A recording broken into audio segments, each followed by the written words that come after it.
ನಮಸ್ಕಾರ ವೀಕ್ಷಕರೇ, ಕಾಲ ನಿರ್ಣಯ ಬುಕ್ಕಿನ ಬಗ್ಗೆ ನಿಮ್ಗೆ ತಿಳಿಸಿದ್ದೆ. ಅದರಲ್ಲಿರೋ ವಿಷಯಗಳನ್ನ ತಿಳಿಸ್ತೀನಿ. ಕಂಟಿನ್ಯೂಸ್ ಆಗಿ ತುಂಬಾ ವಿಷಯಗಳಿದೆ. ಅದರಲ್ಲಿ ಪ್ರಸ್ತಾವನೆಯಲ್ಲಿ ಒಂದು ನುಡಿ ಹೇಳ್ತಾರೆ. ಒಂದು ಪುಸ್ತಕದ ಬೆಲೆ ಯಾವ ತರ ಇರುತ್ತೆ ಅಂದ್ರೆ, ಒಂದು ಮುಟ್ಟಿ ಕೈ ತೊಳೆಯುವಂತ ಪುಸ್ತಕಗಳಿದೆ, ಕೈ ತೊಳೆದು ಮುಟ್ಟುವಂತ ಪುಸ್ತಕಗಳು ಕೂಡ ಇದೆ. ಇದರ ಅರ್ಥ, ಕೆಲವಷ್ಟು ಪುಸ್ತಕಗಳನ್ನ ಓದಿದ್ರೆ ಮನಸ್ಸು ಮಲಿನ ಆಗುತ್ತೆ, ಅಂದ್ರೆ ಆಗ ಕೈ ತೊಳಿಬೇಕಾಗುತ್ತೆ. ಕೆಲವಷ್ಟು ಪುಸ್ತಕಗಳನ್ನ ಓದಿದ್ರೆ ಮನಸ್ಸಿಗೆ ಒಳ್ಳೆ ಶುದ್ಧವಾದ ಭಾವನೆ, ಆನಂದ, ಈ ತರದ್ದೆಲ್ಲ ಸಿಗುತ್ತೆ. ಅಂತ ಬುಕ್ಗಳನ್ನ ಕೈ ತೊಳೆದು ಮುಟ್ಬೇಕಾಗತ್ತೆ. ಆ ಬುಕ್ಗಳನ್ನ ಭಯ ಭಕ್ತಿಯಿಂದ ಮುಟ್ಟಿದ್ರೆ ಅದರಲ್ಲಿರುವಂತ ವಿಷಯಗಳು ಜನರಿಗೆ ಕ್ಲೀನ್ ಆಗಿ ಅರ್ಥ ಆಗುತ್ತೆ. ಇದು ಬುಕ್ಗಳಲ್ಲಿರುವಂತ ವ್ಯತ್ಯಾಸ. ಒಂದು ಬುಕ್ನ ಕೈ ತೊಳೆದು ಮುಟ್ಟುವಂಥದ್ದು, ಇನ್ನೊಂದು ಬುಕ್ನ ಓದಾದ್ಮೇಲೆ ಕೈ ತೊಳೆಯುವಂಥದ್ದು. ಕೆಟ್ಟ ಪುಸ್ತಕಗಳನ್ನ ಓದಾದ್ಮೇಲೆ ಕೈ ತೊಳಿಬೇಕಾಗತ್ತೆ, ಒಳ್ಳೆ ಪುಸ್ತಕಗಳನ್ನ ಓದೋದಕ್ಕೆ ಮುಂಚೆ ಕೈ ತೊಳಿಬೇಕಾಗತ್ತೆ ಅನ್ನೋದು ಇದರ ಅರ್ಥ. ಓಕೆ, ಇನ್ನ ಇದರಲ್ಲಿ ಇರುವಂತ ವಿಷಯಗಳನ್ನ ನಾವು ತಿಳ್ಕೊಳ್ತಾ ಹೋಗೋಣ. ಪೂಜ್ಯ ಶ್ರೀ ಚೆನ್ನ ಬಸವಾನಂದ ಸ್ವಾಮೀಜಿ ಅವರ ಪರಿಚಯದ ಬಗ್ಗೆ ಇದೆ. ನಾವು ಆಲ್ರೆಡಿ ಅವರ ಪರಿಚಯ ಮಾಡಿಕೊಟ್ಟಿದ್ದೀವಿ. 1967ರಲ್ಲಿ ಹುಟ್ಟಿದಂತ ಇವರು ಲಾ ಅಧ್ಯಯನ ಮಾಡ್ತಾ ಇದ್ರು. ಆದ್ರೂ ಕೂಡ ಇವರಿಗೆ ಈ ಕಾಲಜ್ಞಾನ, ಈ ವಿಷಯಗಳಿಗೆ ಅಧ್ಯಯನ ಮಾಡಬೇಕು ಅನ್ನೋದ್ರ ಬಗ್ಗೆ ಆಸಕ್ತಿಗಳು ಜಾಸ್ತಿ ಆಗಿ ಎಲ್ಲಾನು ಬಿಟ್ಟು ಆ ದಾಂಡೇಲಿ ಉಳುವಿ ಕಾಡಲ್ಲಿ ಬಸವಾನಂದ ಆಶ್ರಮ ಅಂತ ಕಟ್ಕೊಂಡು ಸುಮಾರು 30 ವರ್ಷಗಳಿಂದ ಅಲ್ಲೇ ಅಧ್ಯಯನ ಮಾಡ್ತಾ ಇದ್ದಾರೆ, ಧರ್ಮ ಪ್ರಚಾರ ಮಾಡ್ತಾ ಇದ್ದಾರೆ, ಒಳ್ಳೆ ವಿಷಯಗಳನ್ನ ಜನರಿಗೆ ತಿಳಿಸ್ತಾ ಇದ್ದಾರೆ. ಮುಂದೆ ಏನೇನಾಗುತ್ತೆ ಬದಲಾವಣೆಗಳು ಪ್ರಪಂಚದಲ್ಲಿ, ಕಾಲಜ್ಞಾನಿಗಳು ಏನ್ ಬರೆದಿದ್ದಾರೆ ಅನ್ನೋದ್ರ ಮೂಲಕ ಸೈಂಟಿಫಿಕ್ ರೀಸನ್ ಕೊಟ್ಟು ಜನರಿಗೆ ತಿಳಿಸುವಂತ ಪ್ರಯತ್ನ ಮಾಡ್ತಾ ಇದ್ದಾರೆ. ಅವರು ಬರೆದಿರೋ ಬುಕ್ ಅಲ್ಲಿ ಇದು ಕೂಡ ಒಂದು. ಈ ಬುಕ್ಕಿನ ಬಗ್ಗೆ ಆಲ್ರೆಡಿ ನಿಮಗೆ ತಿಳಿಸಿದ್ದೀನಿ. ಇದರಲ್ಲಿರೋ ಎಷ್ಟೋ ವಿಷಯಗಳನ್ನ ಹೇಳ್ತಾ ಹೋಗ್ತಾ ಇದ್ದೀನಿ. ಅರ್ಥ ಮಾಡ್ಕೊಳ್ಳೋರ ಮಾನಸಿಕ ಪರಿಸ್ಥಿತಿ ಮೇಲೆ ಇದು ಡಿಪೆಂಡ್ ಇರುತ್ತೆ. ಯಾಕೆಂದ್ರೆ ಕೆಲವೊಬ್ರು ಇದರಲ್ಲಿರೋ ವಿಷಯಗಳನ್ನ ಹೌದು ಇದು ನಡೀತಾ ಇದೆ ಅಂತ ಅರ್ಥ ಆಗುತ್ತೆ, ಕೆಲವೊಬ್ರಿಗೆ ಅಯ್ಯೋ ಏನೋ ಸುಮ್ಮನೆ ಹೇಳ್ತಾ ಇದ್ದಾರೆ ಅನ್ನೋ ತರ ಫೀಲ್ ಮಾಡ್ತೀರಾ.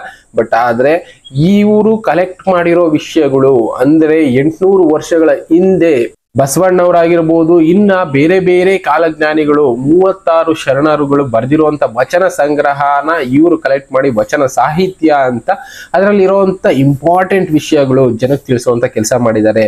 ಆ ವಿಷಯಗಳ ಬಗ್ಗೆ ನಾನು ತಿಳಿಸ್ಕೊಡ್ತಾ ಹೋಗ್ತೀನಿ. ಅದರಲ್ಲಿ ಮೊದಲನೇದು, ಇವರು ಫಸ್ಟ್ ಪೇಜ್ ಅಲ್ಲಿ ನಮಗ್ ಸಿಗುವಂತದ್ದು ಶ್ರೀ ನೀಲಮ್ಮನವರು ಹೇಳಿದ ಕಾಲಜ್ಞಾನದ ಸುವ್ವಿ ಪದ. ತಾಯಿ ನೀಲಮ್ಮ ಅವರು ಸುವ್ವಿ ಪದಗಳಲ್ಲಿ ಆಗಿನ ಕಾಲದಲ್ಲಿ ವಚನಗಳನ್ನ ಈಗ ಶಿಶುನಾಳ ಶರೀಫ್ ಅವರ ಹಾಡುಗಳಲ್ಲಿ ಕೇಳಿರ್ತೀವಿ, ಇನ್ನು ಬೇರೆ ಬೇರೆಯವರ ಹಾಡುಗಳಲ್ಲಿ, ಬೇರೆ ಬೇರೆ ಜಾನಪದ ಸಾಹಿತ್ಯದ ಮೂಲಕ ಕೇಳಿರ್ತೀವಿ. ಅಂತ ಹಾಡುಗಳನ್ನ ಇವರು ಸುವ್ವಿ ಅಂತ ಹೇಳಿ ಎಂಡ್ ಮಾಡ್ಕೊಂಡು ಈ ವಚನಗಳನ್ನ ತಿಳಿಸಿದ್ದಾರೆ. ಒಬ್ಬೊಬ್ರು ಎಂಡಿಂಗು ಒಂದೊಂದಿತ್ತು. ಈಗ ಸರ್ವಜ್ಞ ಅವ್ರದ್ದು ಒಂದಿತ್ತು, ಕೂಡಲ ಸಂಗಮ ದೇವ ಅಂತ ಬಸವಣ್ಣ ಅವ್ರದ್ದಿತ್ತು. ಅದೇ ತರ ಇವರು ಕೂಡ ಸುವ್ವಿ ಅಂತ ಬಳಸಿದ್ದಾರೆ.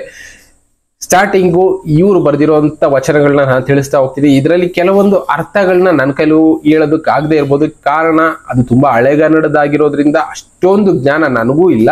ನನಗೆ ಗೊತ್ತಿರೋ ಅಷ್ಟು ಮಟ್ಟಿಗೆ ನಾನು ತಿಳಿಸ್ಕೊಡ್ತಾ ಹೋಗ್ತೀನಿ.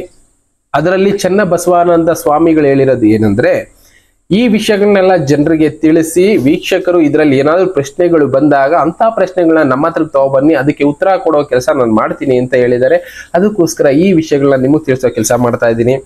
ಇನ್ನ ಇದರಲ್ಲಿರುವಂತ ವಿಷಯ, ಮೊದಲನೇದು ವಚನ ಬಂದು, ಸುವ್ವಿ ಬಾಲಿಂಗಯ್ಯ ಸುವ್ವಿ ಬಾಸಂಗಯ್ಯ ಸುವ್ವಿ ಬಾಸುವಿ, ಮಾತಂಗ ಒಳಿದಾವು ಮನ್ಮತ ಕೆಟ್ಟಾವು, ಆತನ ಮಾತು ಸಟೆಯೆಲ್ಲ ಸುವ್ವಿ, ಹಂಪೆಯ ಗೋಪುರವೆಲ್ಲ ಬಯಲೆದ್ದು ಸುವ್ವಿ.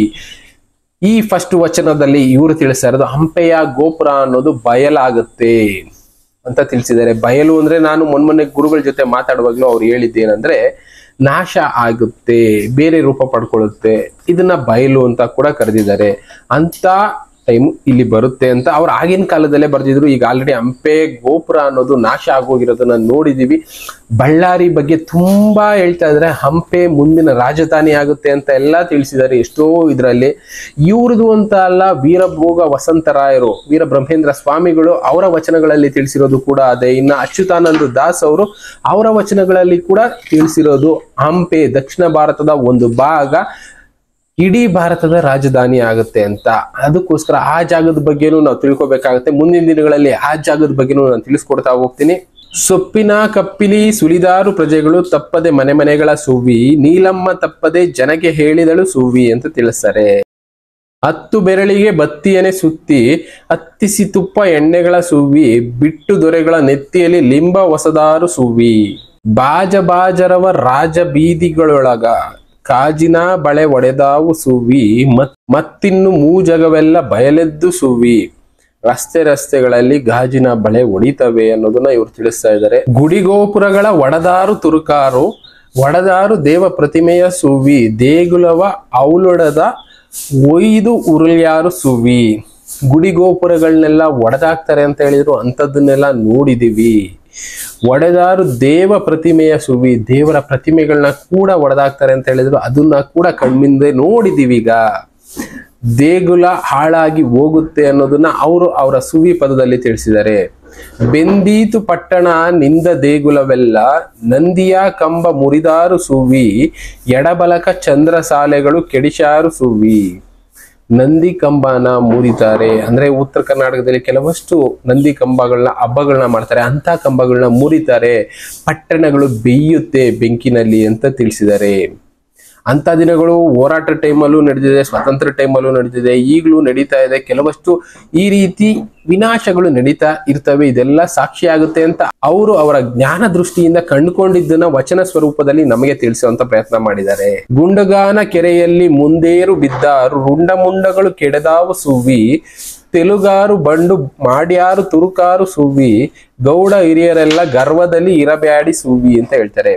ಇಲ್ಲೇನಂದ್ರೆ ತೆಲುಗಾರು ಬಂಡತನ ಮಾಡ್ತಾರೆ, ಗೌಡ್ರು ಗರ್ವದಲ್ಲಿ ಮೆರಿಬೇಡಿ ಅಂತ ಹೇಳ್ತಾರೆ, ರುಂಡ ಮುಂಡಗಳನ್ನ ಕಡಿತಾರೆ ಅಂತ ತಿಳಿಸ್ತಾರೆ.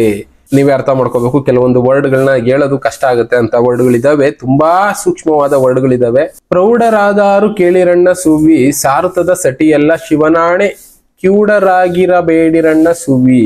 ಇದ್ಯಾವುದೂ ಸುಳ್ಳಲ್ಲ, ಇದೆಲ್ಲ ನಿಜವಾದಂತ ಮಾತುಗಳು. ಕಿವುಡರಾಗಿ ಕಿವಿ ಮುಚ್ಕೊಂಡು ಕುತ್ಕೋಬೇಡಿ ಅಂತ ಇವರ ವಚನಗಳಲ್ಲಿ ತಿಳಿಸ್ತಾರೆ. ಮಳೆ ಬಂದಿತೆಂದು ಮನದಲ್ಲಿ ಸಂತೋಷ ಉಳಿದೆವೆಂದೆನ ಬ್ಯಾಡಿರಣ್ಣ ಸುವ್ವಿ ಬೆಂಡುಗಳು ಮುಳುಗ್ಯಾವು ಗುಂಡುಗಳು ತೇಲಿಯಾವು ಕೆಂಡದ ಮಳೆ ಸುರಿದಾವು ಸುವ್ವಿ ಮರ್ತ್ಯಾವು ಬಂಡಾಗಿ ಓದಿತು ಬಸವಣ್ಣ ಸುವ್ವಿ ಈಶಾನ ಕೋಣೆಯಲ್ಲಿ ಬೀಸೀತು ವಿಷಗಾಳಿ. ಈ ಮಾತುಗಳನ್ನ ಆಲ್ರೆಡಿ ಗುರುದೇವ್ ಸರ್ ಅವರು ನಮಗೆ ಕೆಲವಷ್ಟು ಪ್ರೋಗ್ರಾಮ್ ಅಲ್ಲಿ ತಿಳಿಸಿದ್ದಾರೆ. ಈಶಾನ್ಯ ಗಾಳಿಯಿಂದ ವಿಷಗಾಳಿ ಬೀಸುತ್ತೆ ಅಂತ ಹೇಳಿದ್ರು, ಆಲ್ರೆಡಿ 2-3 ಸಲ ಬೀಸ್ಬಿಟ್ಟಿದೆ ಕರೋನಾ ರೂಪದಲ್ಲಿ. ಇನ್ನ ಬೇರೆ ಮಟ್ಟದ ವಿಷಗಾಳಿ ಅನ್ನೋದು ಬೀಸಬಹುದು, ಅದು ಒಂದು ವಿಷಗಾಳಿನೇ. ಇನ್ನ ಬಯೋಕೆಮಿಕಲ್ಸ್ ಏನೇನೋ ರೆಡಿ ಮಾಡ್ತಾ ಇದ್ದಾರೆ. ಭಾರತದ ಸುತ್ತಮುತ್ತ ಯುದ್ಧಗಳ ಆದ್ರೆ ಚೈನಾದಿಂದ ಇಂಥ ವಿಷಗಾಳಿ ಬೀಸುತ್ತೆ ಅನ್ನೋದನ್ನ ಇವ್ರು ಆಗಿನ ಕಾಲದಲ್ಲೇ ತಿಳಿಸಿದ್ರು. ಇನ್ನ ಕೆಂಡದ ಮಳೆ, ಯುದ್ಧಗಳು ನಡೆಯುತ್ತೆ, ಕೆಂಡದ ಮಳೆ ಅನ್ನೋದು ಸುರಿಯುತ್ತೆ, ಬೆಂಡುಗಳೆಲ್ಲ ಮುಳುಗೋಗ್ತವೆ, ಗುಂಡುಗಳು ತೇಲ್ತವೆ ಅನ್ನೋ ಒಂದು ವರ್ಡ್ ಅಲ್ಲಿ ಹೇಳಿದ್ದಾರೆ. ಇದನ್ನ ನೀವು ಗುರುದೇವ್ ಸರ್ ಪ್ರೋಗ್ರಾಮ್ ಅಲ್ಲಿ ನೋಡಿ ತಿಳ್ಕೊಬಹುದು. ಇನ್ನ ದೇಶವೆಲ್ಲ ಚಾರಿವರಿದಾವು ಸುವ್ವಿ ಭಾಷಿಪಾಲಿಕ ಚನ್ನ ಬಸವಣ್ಣ ಬರುವಾಗ ಮೋಸವಾದೀತು ಮೂವರಿಗೆ ಸುವ್ವಿ. ದೇಶ ಅನ್ನೋದು ಛಿದ್ರ ಆಗುವಂತ ಕಾಲ ಬರುತ್ತೆ. ಪೊಲಿಟಿಕ್ಸ್ಗೋಸ್ಕರ ಅವ್ರವರು ದೇಶದಲ್ಲಿ ಇರುವಂತ ಎಲ್ಲಾ ವ್ಯವಸ್ಥೆ ಛಿದ್ರ ಮಾಡೋದಕ್ಕೆ ಯಾರು ಬೇಕಾದ್ರೂ ಏನ್ ಬೇಕಾದ್ರೂ ಮಾಡ್ತಾರೆ ಅನ್ನೋದು ಈಗ ಆಲ್ರೆಡಿ ನೋಡ್ತಾ ಇದ್ದೀವಿ. ರಾಜಕೀಯ ಆ ಮಟ್ಟಕ್ಕೆ ಹಾಳಾಗಿದೆ. ಅದಕ್ಕೋಸ್ಕರನೇ ನಾನು ಕೆಲವಷ್ಟು ಸಲ ರಾಜಕೀಯದ ಬಗ್ಗೆ ತಗೊಳ್ತಾ ಇರ್ತೀನಿ, ರಾಜಕೀಯ ವಿಷಯಗಳನ್ನ ಡಿಸ್ಕಸ್ ಮಾಡೋಣ ಅಂತ ಹೇಳ್ತಾ ಇರ್ತೀನಿ. ಏಕೆಂದ್ರೆ ರಾಜಕೀಯ ಅನ್ನೋದು ನಮ್ಮ ದೇಶದ ವ್ಯವಸ್ಥೆನೆ ಬದಲಾಯಿಸುತ್ತೆ. ಅಂತ ವಿಷಯಗಳ ಬಗ್ಗೆ ನಾವು ತಿಳ್ಕೊಳ್ಳೋದ್ರಿಂದ ನಾವು ಯಾವ ರೀತಿ ಇರಬೇಕು, ಯಾರನ್ನ ಗೆಲ್ಲಿಸ್ಬೇಕು ಅನ್ನೋದು ನಮಗ್ ಗೊತ್ತಾಗುತ್ತೆ. ಭಾಷಿಪಾಲಿಕ ಚನ್ನ ಬಸವಣ್ಣ ಬರುವಾಗ ಮೋಸವಾದೀತು ಮೂವರಿಗೆ. ಚನ್ನ ಬಸವಣ್ಣ ಬರುವಾಗ ಮೂವರಿಗೆ ಮೋಸ ಆಗುತ್ತೆ ಅಂತ ಹೇಳಿದ್ದಾರೆ. ಆ ಮೂವರು ಯಾರು ಗೊತ್ತಿಲ್ಲದೆ ಇರೋ ವಿಷಯಗಳು, ತುಂಬಾ ಗೂಢಾರ್ಥಗಳಿರುತ್ತೆ. ಅದು ಆ ಟೈಮಿಗೆ ನಡೆದಾಗ ಮಾತ್ರ ನಮಗ್ ಗೊತ್ತಾಗುತ್ತೆ, ಅಲ್ಲಿ ತನಕ ನಮಗ್ ಗೊತ್ತಾಗೋದಿಲ್ಲ. ಊರಿಗೆ ಓದಣ್ಣ ಊರತ್ತ ಊರೊಳು ನೀರಿಗೆ ಓದ ಹಿರಿಯಕ್ಕ ಸುವ್ವಿ ದರೆಯೊಳು ಜನರೆಲ್ಲ ಬಯಲೆಂದು ಸುವ್ವಿ. ಪಾತಾಳ ಬತ್ತೀತು ಓತು ಚುಪ್ಪಲಿ ತುಂಬಿ ಭೂತಾಳವೆಲ್ಲ ಕುಡಿದೀತು ಸುವ್ವಿ ಮುಂದಿನ ಕರ್ತೃ ಬಸವಣ್ಣ ಬರುತ್ತಾನೆ ಸುವ್ವಿ ಅಂತ ತಿಳಿಸ್ತಾರೆ.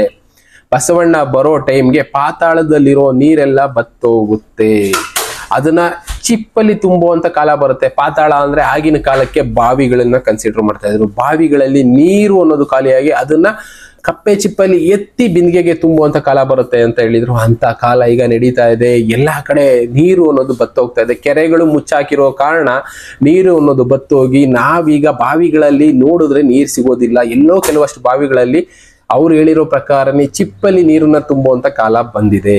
ಮುಂದಿನ ಕರ್ತೃ ಬಸವಣ್ಣ ಬರುತ್ತಾನೆ ಸುವ್ವಿ ಅಂತ ತಿಳಿಸ್ತಾರೆ. ಅದೇ ಬಸವಣ್ಣ ಅವ್ರು ಬರುವಾಗ ಇಂಥದ್ದೆಲ್ಲ ನಡೆದಿರುತ್ತೆ ಅನ್ನೋದನ್ನ ಇವರು ಅವರ ವಚನಗಳ ಮೂಲಕ ತಿಳಿಸಿರೋದು. ತುಂಬ ಬತ್ತಿ ಸಂಗಮನ ದೀಪವು. ಅಂದ್ರೆ ಆಗಿನ ಕಾಲದಲ್ಲಿ ಕೆಲವಷ್ಟು ವರ್ಡ್ಗಳು ಬೇರೆ ಬೇರೆ ಇದ್ವು. ಈಗ ನಾವು ಬಳಸ್ತಾ ಇರುವಂತ ಆಧುನಿಕ ಕನ್ನಡದಲ್ಲಿ ವರ್ಡ್ಗಳು ಬೇರೆ ಬೇರೆ ಇದಾವೆ. ನನಗೆ ಗೊತ್ತಾಗಿದ್ದ ಪ್ರಕಾರ ಭದ್ರೆಯ ನೀರು, ತುಂಗಾಭದ್ರೆಯ ನೀರು ಬತ್ತುವ ಕಾಲ ಕೂಡ ಬರುತ್ತೆ. ಮಾಂಗಲ್ಯವಾದೀತು ಬಸವಣ್ಣ ಸುವ್ವಿ, ಆ ದೀಪ ತಿಂಗಳಿಗೆ ಉದ್ಭವಿಸಿತು ಸುವ್ವಿ. ಇಲ್ಲಿ ಹೇಳ್ತಾ ಇರೋದು ಒಂದು ದೀಪ ಉದ್ಭವಿಸುತ್ತೆ, ಎರಡನೇ ಸೂರ್ಯನು ಕೂಡ ಆಗಿರಬಹುದು. ಕಪ್ಪಡಿ ಸಂಗಮ ತಪ್ಪದೆ ಹೇಳಿದ ಅಪ್ಪ ಬಸವಣ್ಣ ಬರುವುದನ ಸುವ್ವಿ, 770 ವರ್ಷಕ್ಕೆ ಬರುತ್ತಾನೆ ಸುವ್ವಿ. ಅಂದ್ರೆ ಬಸವಣ್ಣವರು 770 ವರ್ಷಗಳು ಕಳೆದಾದ್ಮೇಲೆ ಬರ್ತೀವಿ ಅಂತ ಯಾವ ರೀತಿ ಹೇಳಿದ್ರು, ಅವರು ಐಕ್ಯರಾದ ಮೇಲೆ. ನಾನು ಮೊದಲನೇ ಲಾಸ್ಟ್ ಪ್ರೋಗ್ರಾಮ್ ಅಲ್ಲೂ ನಿಮಗೆ ತಿಳಿಸಿದ್ದೀನಿ, 1196 ಆದ್ಮೇಲೆ ಅವರು ಐಕ್ಯರಾದ್ರು. ಅಲ್ಲಿಂದ 770-80 ವರ್ಷ ಆದ್ಮೇಲೆ ಹುಟ್ಟಿ ಬರ್ತಾರೆ ಅಂತ ಚೆನ್ನ ಬಸವಾನಂದ ಸ್ವಾಮಿಗಳು ಕೂಡ ತಿಳಿಸಿದ್ರು. ಆ ವಿಷಯಗಳ ಬಗ್ಗೆ ಇಲ್ಲಿ ವಚನಗಳ ಮೂಲಕ ತಿಳಿಸಿದ್ದಾರೆ. ಕಾಲಜ್ಞಾನ ನಿರ್ಣಯ ಬುಕ್ಕಲ್ಲಿ ಈ ವಿಷಯಗಳೆಲ್ಲ ತುಂಬಾ ಸೂಕ್ಷ್ಮವಾಗಿ ಕಲೆಕ್ಟ್ ಮಾಡಿ ತಿಳಿಸ್ತಾ ಹೋಗಿದ್ದಾರೆ.